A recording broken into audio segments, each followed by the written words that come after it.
Bueno, como les decía el compañero, si pueden prender la app, vamos a hacerle 2 preguntitas. ¿Se escucha, no? Vale. Bueno, ay, siento que me tengo que agachar. Sí, te dejo agachar un poco. ¿Ahí se escucha? Sí.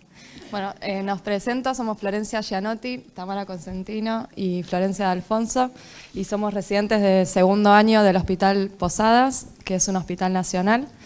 Y en nuestro hospital contamos con un equipo multidisciplinario de cirugía bariátrica. Por eso nos pareció interesante contarles de qué se trata y analizar los cambios metabólicos que están asociados. Actualmente es el único hospital público de Buenos Aires que está realizando la cirugía, y bueno, por eso les trajimos este Ateneo que se titula Cirugía Bariátrica y Metabólica, una mirada desde la bioquímica. ¿Cómo es esto? Ahí está. Bueno, vamos a hablar de obesidad, de las generalidades sobre esta enfermedad, bueno, un poco de qué se trata, cómo se seleccionan los pacientes. Las generalidades sobre tanto la patología como sobre el tratamiento, y pasando ya a la cirugía bariátrica y metabólica, cuál es su impacto en particular sobre el metabolismo, cuáles son los beneficios y cuáles son sus complicaciones. Para terminar, les trajimos un caso clínico del hospital y unas breves conclusiones. Bueno, los pacientes que se someten a esta cirugía son pacientes obesos. ¿Y de qué hablamos cuando hablamos de obesidad? Es una enfermedad crónica que se caracteriza por la acumulación anormal y excesiva de grasa corporal, que está asociada con un gran conjunto de enfermedades asociadas, de comorbilidades, como pueden ser el síndrome metabólico, la diabetes, la artrosis, las dislipidemias y la hipertensión arterial. Como sabemos, esta se clasifica según el índice de masa corporal, que es la relación entre el peso en kilogramos y la altura en metros elevado al cuadrado. Se considera sobrepeso cuando el IMC es mayor a 25, obesidad cuando el IMC es mayor a 30, y cuando este es igual o mayor a 40 ya se considera obesidad mórbida. Bueno, se estima que un 39% de la población mundial padece de sobrepeso, un 11% de los hombres y un 15% de las mujeres padecen obesidad, es decir que en 2016, según estimaciones de la Organización Mundial de la Salud, casi 2 billones de adultos padecían sobrepeso, y de estos medio billón padecían obesidad. Como pueden ver en este mapa de la prevalencia mundial de sobrepeso en adultos, es un problema que afecta a todos los países y de todos los niveles socioeconómicos, si bien se encuentra fuertemente asociada a los países que tienen dieta de tipo occidental. En Argentina, las tasas de prevalencia de sobrepeso y de obesidad son elevadas, superando un 60%, es decir, que 6 de cada 10 adultos presentan sobrepeso y 3 de cada 10 presentan obesidad. Las tasas de prevalencia han ido en continuo y alarmante aumento a lo largo de los años. En la década del 80, hace 30 años, más o menos, había un 5,7% de prevalencia de obesidad, y hoy en día se estima que supera el 13%. De continuarse esta tendencia, se estima que para el año 2030 habría un 40% de prevalencia de sobrepeso y un 20% de obesidad. Es por esta razón que la Organización Mundial de la Salud considera a la obesidad como la epidemia del siglo XXI. Y en Argentina, como en el resto del mundo, desde la década del 80 se duplicaron las tasas de obesidad. Bueno, ¿cómo puede tratarse esta obesidad? Todo tratamiento comienza siempre por un cambio en el estilo de vida, en el cual se le instaura al paciente una dieta de tipo hipocalórica, así como una rutina de ejercicio, siempre con un psicólogo que lo acompañe. Cuando esto no fuera suficiente, se puede incluir una farmacoterapia en el cual se añaden fármacos anorexigénicos o inhibidores de la lipasa, inhibidores de la absorción de grasa intestinal, y cuando esto no es suficiente, otra opción es la cirugía bariátrica y metabólica. La cirugía siempre se realiza en el contexto de un equipo multidisciplinario y en el hospital contamos con un equipo médico que está constituido por el médico clínico, así como por los cirujanos y cuando es necesario también participa un diabetólogo, un gastroenterólogo, etcétera, así como un nutricionista, un psicólogo y nosotros como bioquímicos aportando todos los resultados del laboratorio. Bueno, esta cirugía es una intervención quirúrgica que se realiza sobre el tubo digestivo con el objetivo de inducir una importante pérdida de peso y de mantenerlo a largo plazo, como también de obtener la resolución de las comorbilidades asociadas a este sobrepeso y la mejoría o inclusive la remisión de la diabetes de tipo 2 y la reducción del riesgo cardiometabólico. Vale destacar que la cirugía bariátrica tradicional y la cirugía metabólica a fines prácticas son lo mismo, porque la cirugía es la misma, pero lo que difiere es el objetivo de cada una. La cirugía bariátrica tenía como objetivo la reducción de peso, mientras que la cirugía metabólica también tiene como finalidad tratar las comorbilidades asociadas, como puede ser la diabetes de tipo 2. Esto es importante destacarlo porque en los hospitales públicos la cirugía siempre va a ser de tipo metabólica. Bueno, existen más de 20 técnicas quirúrgicas para tratar este exceso de peso y que se clasifica según el mecanismo de acción que se utiliza para lograr este descenso de peso. Se clasifican 3 grandes grupos, que son las técnicas malabsortivas, las técnicas restrictivas y las técnicas combinadas. Originalmente, cuando surgió la cirugía bariátrica, las técnicas eran puramente malabsortivas. Se trataba de una resección de una parte del yeyuno, generando así una gran malabsorción de los nutrientes, las vitaminas y distintos metabolitos. Como esta técnica generaba una gran malabsorción, tenía muchos efectos adversos, por lo cual cayó en desuso. Las técnicas restrictivas tienen como objetivo crear un pequeño nuevo estómago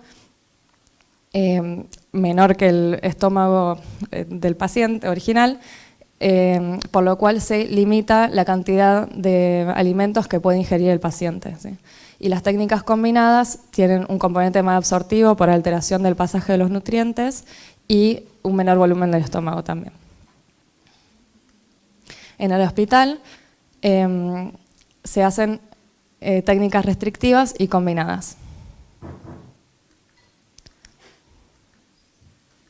Respecto de las técnicas restrictivas, la más común es la manga gástrica o gastrectomía vertical, en la cual lo que se hace es una resección longitudinal del estómago y se mantiene un 20% del volumen del estómago, conservando su capacidad funcional. Respecto de las técnicas combinadas, se realizan 2, el bypass gástrico en IDRU y el bypass de una sola anastomosis. El primero es el bypass clásico, que es el gol estándar y el más estudiado, en el cual lo que se hace es una resección de 2 cortes, uno a este nivel, generando un pequeño nuevo estómago, y otro a nivel del yeyuno. Luego lo que se hace es unir directamente el yeyuno al pequeño nuevo estómago, de manera que se bypassea el estómago y una parte del yeyuno. Respecto del bypass de una sola anastomosis o mini bypass, el fundamento es el mismo, pero se realiza un solo corte a este nivel, de manera que hay una sola anastomosis y la cirugía es más fácil y el paciente tiene una mejor recuperación. El corte se realiza una porción más distal del intestino, de manera que hay un mayor componente malabsortivo y suele ser de elección para los pacientes diabéticos. Estos dos tipos de cirugía combinada tienen la ventaja de que no se resecciona el estómago y el estómago bypaseado y que se mantiene la producción de jugos gástricos y biliopancreáticos. Bueno, la cirugía bariátrica y metabólica está contemplada en el programa médico obligatorio según la resolución de la Ley de Prevención y Control de los Trastornos Alimentarios y de las enfermedades vinculadas con ellos. Estos son los criterios de selección de los pacientes según esta ley, en el cual el paciente debe tener entre 21 y 65 años, un IMC mayor a 40, si bien en la práctica también se realiza la cirugía en pacientes con IMC mayor a 35 que tengan una comorbilidad asociada, según las recomendaciones de algunos consensos, haber padecido obesidad por un periodo mayor a 5 años, haber intentado y fracasado controlar esta obesidad por un periodo mayor a 2 años y aceptar los requerimientos según planteados por el equipo multidisciplinario y tener un riesgo quirúrgico aceptable. Además de esto, los pacientes que tienen contraindicaciones para esta cirugía bariátrica son los pacientes que son adictos a las drogas o al alcohol, mujeres embarazadas o en periodo de lactancia y pacientes cuya obesidad es secundaria a otra patología como puede ser el síndrome de Cushing o la acromegalia. Bueno, si bien esta cirugía tiene muchos efectos adversos, como vamos a hablar más adelante, se sigue apostando a ella porque se vio que además de la... ¿No se escucha? ¿Se escucha? Porque, bueno, se sigue apostando a ella porque además de la disminución de peso, se vio que tiene mejorías en el perfil metabólico. En la década del 50, cuando surge la cirugía bariátrica, surge con el fin del descenso de peso. Pero ya en la década del 90, Porges y su equipo publican este trabajo en el cual demuestran que después de la cirugía los pacientes lograban una mejoría metabólica que era independientemente a la disminución de peso. Y ellos ya pensaban en la cirugía como tratamiento para la diabetes tipo 2. Es así que en el 2016 se junta la cumbre de cirugía para la diabetes tipo 2 e incorporan a la cirugía metabólica dentro de lo que es el algoritmo de tratamiento. Le trajimos este trabajo publicado en el 2017 de Schauer y colaboradores, en el cual comparan pacientes obesos diabéticos que iban a cirugía con pacientes que hacían terapias no quirúrgicas. Lo que se vio es que aquellos pacientes que eran insulino requirientes en un principio, luego de la cirugía, en su mayoría dejaba de serlo. Con lo que respecta a la hemoglobina glicosilada, se vio que los que iban a cirugía la mantenían alrededor de un 7%, mientras que aquellos que hacían terapias no quirúrgicas la mantenían alrededor de 8,5%. Y a su vez se vio que la gran mayoría de los pacientes diabéticos remitía a la enfermedad. ¿Qué es esto de remisión de diabetes tipo 2? Nos vamos a basar en la Asociación de Diabetes Americana, la cual tiene en cuenta la glucemia y la hemoglobina glicosilada. Siempre que hablemos de remisión nos vamos a estar refiriendo a valores de glucemia por debajo del valor diagnóstico de diabetes. Vamos a decir que estamos en remisión parcial cuando la glucemia esté entre 100 y 125 miligramos de decilitro y una hemoglobina glicosilada menor a 6,5%. Y que estamos en una remisión total cuando los valores estén dentro del rango de referencia, siempre y cuando estemos en ausencia de tratamiento y por lo menos con 1 año de duración. Existen predictores de la remisión de diabetes luego de la cirugía, como es el ABCD score. Predice la diabetes mal controlada 5 años post cirugía, tiene en cuenta la edad, el índice de masa corporal, el péptido C y el tiempo de duración de la diabetes. Tiene un puntaje de 0 a 10, es decir, cuanto más cerca de 10 estemos, cuanto mayor sea el índice de masa corporal, mayor sea el péptido C, menor el tiempo de duración de la diabetes tipo 2 y la edad, vamos a decir que estamos en una mayor probabilidad de remisión. La tasa de éxito de la cirugía frente a la diabetes tipo 2 es de un 80% dentro de los 10 años post cirugía, de los cuales un 60% remiten la diabetes tipo 2. Pero hay que tener en cuenta que 1 de cada 3 sufren recaídas dentro de los 8 años post-remisión. Entonces, ¿cómo explicamos los cambios de la homeostasis de la glucosa?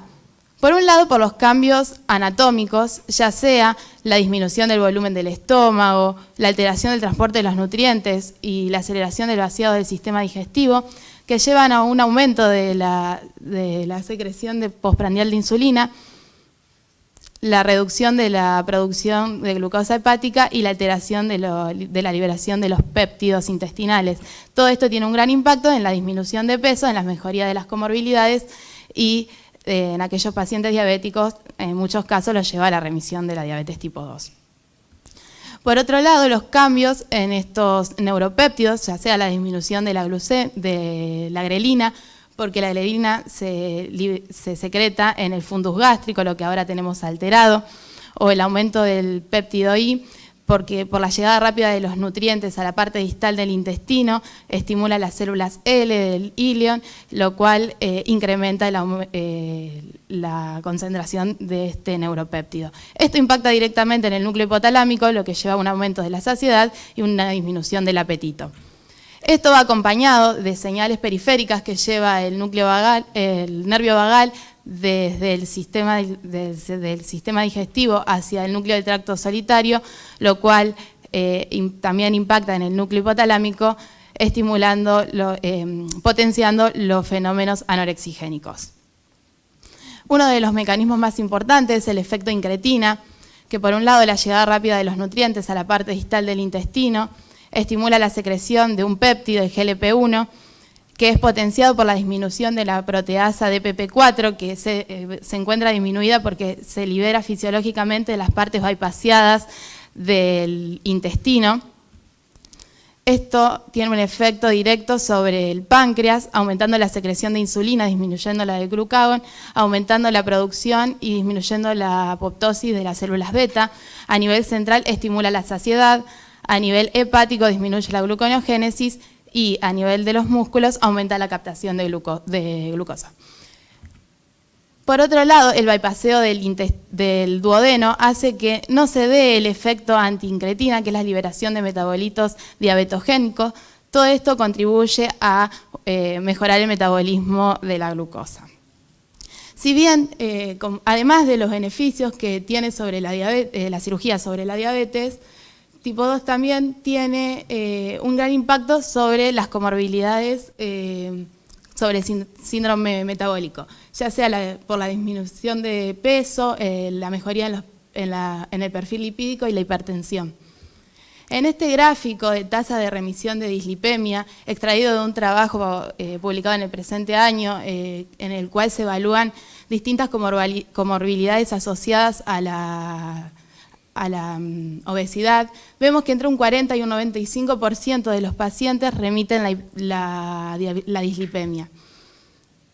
Fíjense en que es un rango bastante amplio, eso es porque depende del tipo de cirugía que se realice, ya que aquellas que tienen un componente mal absortivo son más eficientes.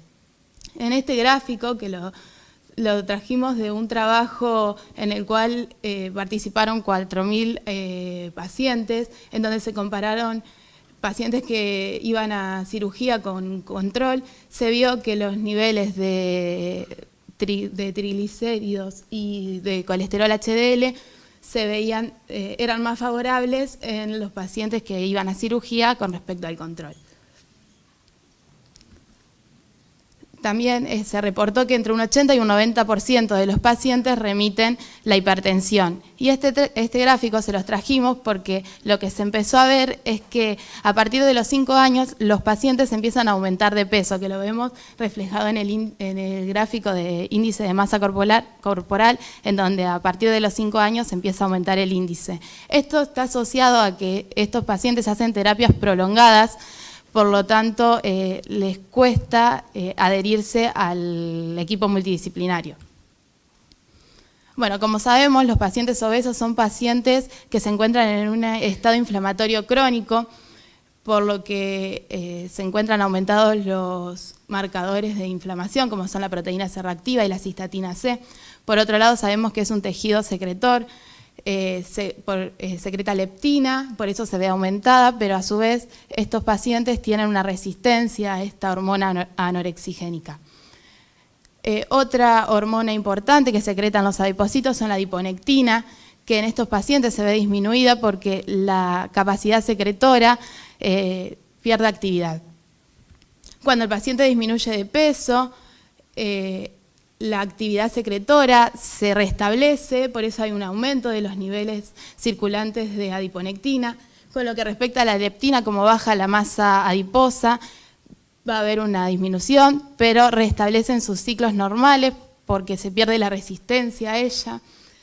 Y con lo que respecta al estado inflamatorio en general, se ve una disminución, por lo que contribuye a mejorar las comorbilidades asociadas a las enfermedades cardiovasculares.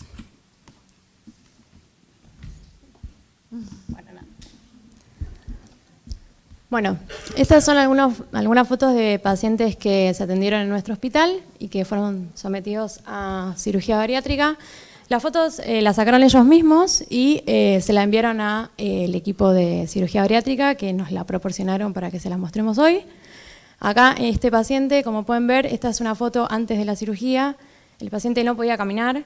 Esta es una foto luego de la cirugía para que vean los grandes cambios.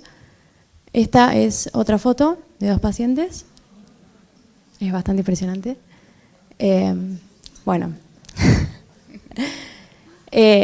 La cirugía, además de lograr grandes cambios y beneficios en los pacientes, puede traer asociadas ciertas complicaciones, como son la intolerancia alimentaria, el síndrome de dumping, la insuficiencia pancreática exócrina y la mala absorción de nutrientes. La intolerancia alimentaria se da en general por el consumo de alimentos que son ricos en proteínas, debido a los cambios anatómicos que se generan a causa de la cirugía bariátrica, como son la reducción del estómago, la disminución en los jugos gástricos y la alteración en el transporte de bolo alimenticio, que todo va a llevar a una alteración en la absorción de estos nutrientes. Además, los pacientes, luego de la cirugía, rechazan el consumo de estos alimentos debido al alto contenido de urea que poseen, que les genera un sabor aversivo al consumir estos alimentos. También hay que tener en cuenta que la cirugía, además de lograr una disminución en el tejido adiposo, también lleva acompañado una disminución en la masa muscular, con lo cual los pacientes no logran el requerimiento diario proteico y presentan disminución tanto en proteínas totales como en la albúmina. Otra de las complicaciones que se presentan más frecuentes en los pacientes es el síndrome de dumping, que se trata de un conjunto de síntomas y signos que se generan como consecuencia de la alteración del transporte acelerado de los alimentos por el sistema digestivo. Este transporte acelerado de los alimentos por el intestino hace que éste intente realizar la absorción de todos los nutrientes, principalmente la glucosa, de la forma más eficaz. Y para ello lo realiza absorbiendo rápidamente la mayor cantidad de glucosa que pueda, y esto genera como consecuencia un aumento en la glucemia, con lo cual el páncreas responde con la liberación de insulina al torrente sanguíneo, pero esa glucosa absorbida es utilizada por los tejidos, que va a tender a decaer más rápido que la liberación de insulina en sangre, con lo cual se genera un asincronismo entre estos dos procesos, lo que genera como consecuencia que los pacientes presenten una hipoglucemia postprandial. Otra de las complicaciones y una de las más graves que pueden presentar estos pacientes es la insuficiencia pancreática exócrina. Dentro de los pacientes diabéticos que se someten a cirugía bariátrica, entre un 25 y 50% desarrollan la insuficiencia, con lo cual es indispensable hacerles el monitoreo tanto de laboratorio como clínico para evitar el desarrollo de esta complicación. Como sabemos, la llegada de nutrientes al fondo gástrico genera su distensión, lo que va a gatillar la respuesta vagal y se va a promover la secreción de enzimas pancreáticas. Y por otro lado, la llegada de los nutrientes al duodeno va a promover la secreción de colecistoquinina, que va a llevar a la secreción de enzimas pancreáticas. En el caso de la cirugía bariátrica y metabólica, los nutrientes, al no llegar al fondo gástrico, no se genera su distensión y por lo tanto no se gatilla la respuesta y no se da la secreción pancreática enzimática.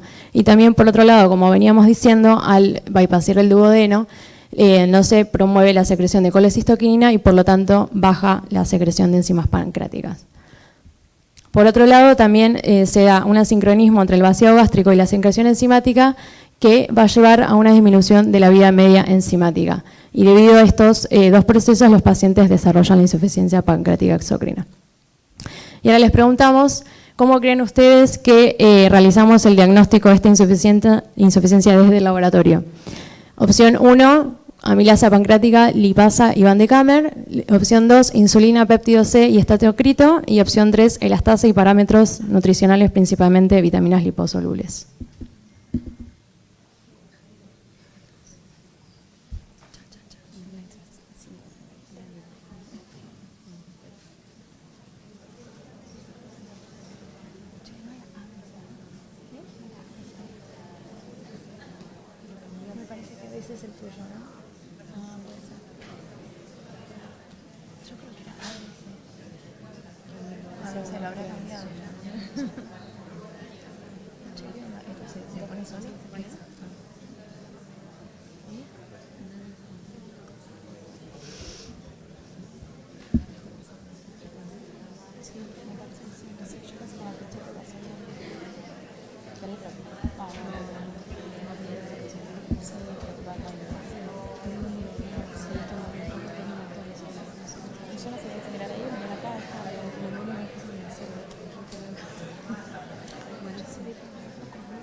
No sé qué onda. No sé. Bueno, participar. Bueno, ¿se pasa esto? La opción 1 eligieron. Bueno. A ver, pasar. No, solo, se ponen solo. ¿Lo pasamos? No, ya toqué, no se pasa. Pero mismo que lo pasamos. Opción Ay. 1, 2, 3. Bueno. Por el 4. Bueno, la opción correcta es la 3, la elastasa y los parámetros nutricionales bioquímicos. Utilizamos la elastasa más que nada porque es una enzima proteolítica que se secreta principalmente en el páncreas y que es estable en todo el sistema digestivo, con lo cual nos va a ayudar a evaluar la secreción pancreática y lo realizamos a través de una ELISA. Y también para ayudar a complementar el diagnóstico tenemos en cuenta los parámetros nutricionales bioquímicos como son la albúmina, transferrina, vitaminas liposolubles A y E, calcio, magnesio y zinc, que nos va a ayudar a evaluar el proceso digestivo global. Bueno, y por último, y una de las más comunes, es la mala absorción de nutrientes, que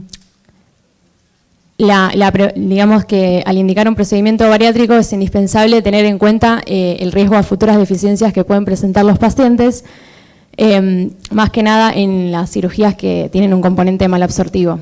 Y las deficiencias más comunes que presentan estos pacientes es la de micronutrientes, más que nada se da por factores anatómicos, como veníamos diciendo, ya que la mayoría se absorben duodeno, yeyunio e ilion, y también por alteraciones fisiológicas como la alteración del jugo gástrico y la alteración de la absorción de los nutrientes. La deficiencia de estos micronutrientes presenta una prevalencia muy amplia y variable. En el caso del ácido fólico presenta una prevalencia que va del 2 al 55% y al intervenir en la síntesis de tetrahidrofolato y nucleótidos de timina y purinas, los pacientes presentan manifestaciones clínicas que van desde anemia megaloblástica hasta complicaciones cardiovasculares y defectos congénitos, especialmente defecto del tubo neural. Con lo cual las pacientes que tienen pensado quedarse embarazadas tienen un riesgo muy más alto, digamos, de padecer esta deficiencia, con lo cual es indispensable suplementarlas. Otra de las deficiencias más comunes es la de vitamina B12, que los pacientes, teniendo en cuenta que existe una reserva hepática y renal que tiene una duración de 3 años, la deficiencia recién va a ser clínicamente relevante varios años después de haberse sometido a la cirugía. Y los pacientes presentan dentro de las manifestaciones clínicas, además de anemia, depresión y neuropatía periférica.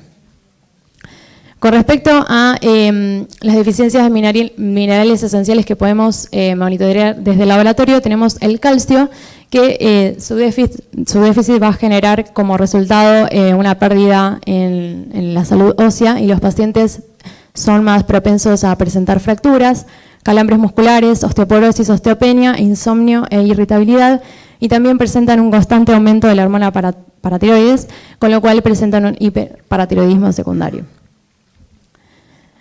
Otra de las deficiencias más comunes y la más importante que genera anemia es el déficit de hierro, que también los pacientes pueden presentar fatiga y disfagia entre sus manifestaciones.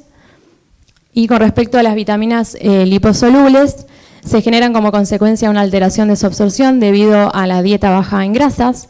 Dentro de ellas tenemos a la vitamina A, que su deficiencia les puede llevar a los pacientes a una ceguera nocturna y a hiperqueratinización de la piel. Y con respecto a la vitamina D, las manifestaciones clínicas son iguales a las que se presenta por déficit de calcio debido a que se encuentran en la misma ruta metabólica.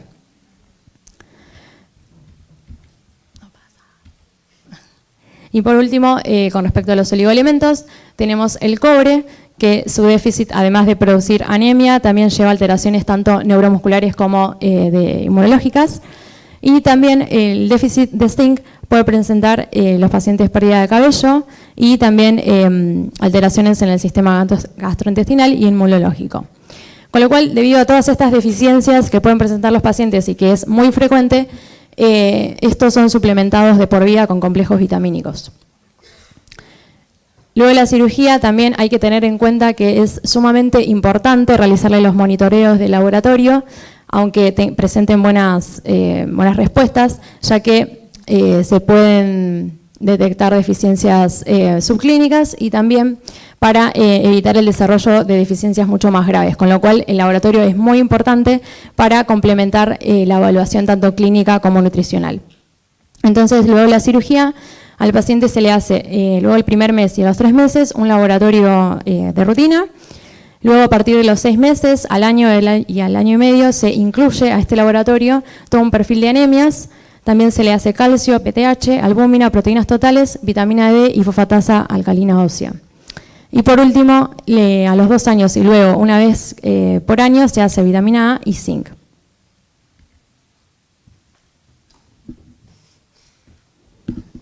Bueno, les trajimos un caso clínico del hospital.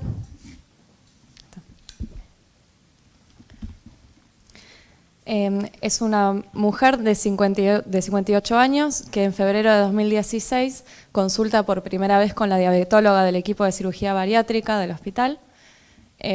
Al momento de la primera consulta pesaba 120 kilos para un IMC de 47, es decir, que se encontraba en obesidad mórbida, y refiere tener diagnóstico de diabetes de tipo 2 desde hace 16 años, insulino requiriente, y había suspendido el tratamiento con metformina hace 9 años por intolerancia.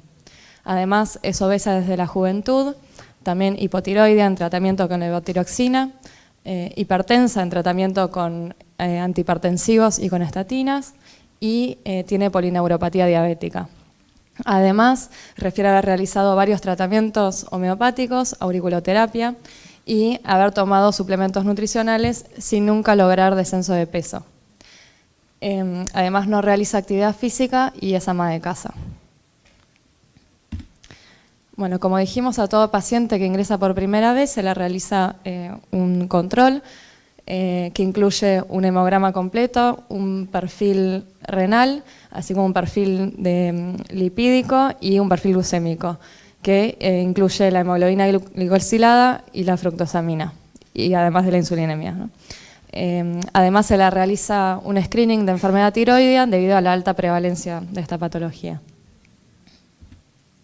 Bueno, nuestra paciente obtiene la mayoría de los análisis dentro del rango de referencia, excepto la glucemia, que da francamente elevada, así como la hemoglobina glicosilada y la fructosamina, por lo cual podemos decir que la paciente está con su diabetes mal controlada, ¿sí? Bueno, en este gráfico podemos ver la evolución de la paciente a lo largo del tiempo. En la parte superior vemos cómo evoluciona tanto el peso como el IMC, y en la parte inferior le pusimos la glucemia, la fructosamina y la hemoglobina glicosilada. Como dijimos en la primera consulta, la paciente tenía un peso de 120 kilos, un IMC de 47 en rango de obesidad mórbida y una hemoglobina glicosilada de 12,5. Luego de esta primera consulta se le instaura una dieta y un tratamiento con insulina y con metformina. A lo largo de los primeros meses, la paciente puede lograr un descenso de peso y una estabilización de su perfil glucémico, pero no una mejoría completa. Y lo que se trata en el consultorio de cirugía bariátrica es que el paciente descienda un 10% de su peso, ¿sí? Para estabilizar las comorbilidades previo a la cirugía. En este caso la paciente lo logra y además cumple con los requerimientos para la cirugía, por lo cual se programa la cirugía bariátrica para enero de 2018. Previo a la cirugía se deben cesar los tratamientos hipoglucemiantes, por lo cual se observa un pico de glucemia, así que luego es estabilizado durante la cirugía. Inmediatamente, el 6 de enero de 2018 se le realiza un bypass gástrico de una anastomosis. Como pueden ver, inmediatamente después de la cirugía hay un drástico descenso del peso, así como una estabilización de su perfil glucémico sin tratamiento hipoglucemiante, ¿sí? Bueno, en las primeras consultas, luego de la cirugía, la paciente refiere tener reflujo gastroesofágico, por lo cual se la medica con omeprazol y citalopram. Esto es una complicación muy frecuente en este tipo de cirugía, en particular del bypass gástrico de una sola anastomosis, y además refiere a tener intolerancia a las carnes. Esto es debido a lo que comentaba mi compañera sobre la aversión a alimentos proteicos. Y además, como dijimos que la insuficiencia pancreática exócrina es muy frecuente, se le realiza un screening de esta enfermedad, de esta complicación, y se le realiza, por lo tanto, una elastasa, que en este caso da dentro de los valores de referencia, por lo tanto se descarta. Además, a los 6 meses de la cirugía se le realiza el primer control del perfil de anemias, que en este primer control da dentro de los valores de referencia y vamos bien. Después se tiene que continuar cada 6 meses a controlar. Luego de la cirugía, si bien estabilizó su diabetes y está descendiendo de peso, la paciente continúa refiriendo un reflujo gastroesofágico severo. Ahí está. Y tiene una hemoglobina de 5,8 y un peso de 76 kilos, pero dado a que continúa con este reflujo, se decide transformar el bypass y se le realiza una conversión a bypass gástrico NIDA-RU, con lo cual se resuelve totalmente esta complicación. Y en febrero de 2019, en la última consulta, la paciente presenta un MC de 28, es decir, sobrepeso, con un peso de 69 kilos y una hemoglobina glicosilada de 6,3, habiendo pasado más de un año luego del primer bypass fuera de tratamiento con insulina, ¿sí? Por lo tanto, dados estos resultados, les preguntamos cómo se encuentra la paciente. ¿Es diabética? ¿Está en remisión parcial o tiene una remisión completa de su diabetes? De acuerdo a la que había comentado mi compañera.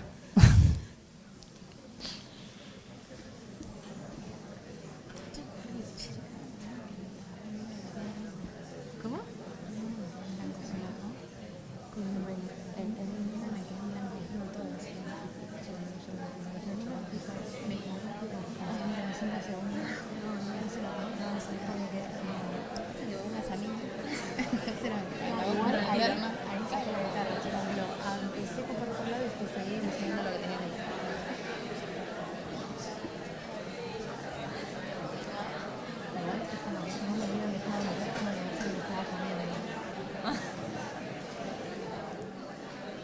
Pusieron remisión parcial, ¿no? Muy bien. Muy bien. Excelente. No sé cuántos eran, que eran dos personas. No sé qué sé yo. Bueno, es efectivamente una remisión parcial porque pasó más de un año de la cirugía no tiene tratamiento hipoglucemiante y la hemoglobina glicosilada es menor a 6,5. Si fuera menor a 6 ya estamos en remisión completa. Muy bien. Ahí está. Bueno, entonces para concluir nuestro Ateneo, la cirugía bariátrica metabólica, por un lado ofrece una pérdida de peso a largo plazo, cambios en la homeostasis de la glucosa y la mejoría de comorbilidades, más que nada en donde las terapias tradicionales fracasaron. También puede ser una herramienta eficaz, como vimos, para la remisión de la diabetes tipo 2. Y también, como comentaba, tiene numerosos efectos adversos, algunos de ellos irreversibles, con lo cual se debe tener en cuenta el costo y beneficio. Y por último, desde el laboratorio debemos acompañar y asesorar al equipo para controlar el éxito de la cirugía, contribuir al éxito, perdón. Esta es la bibliografía consultada y queríamos agradecer a la Residencia de Bioquímica de nuestro hospital, al equipo de cirugía bariátrica y metabólica y a ustedes por su atención.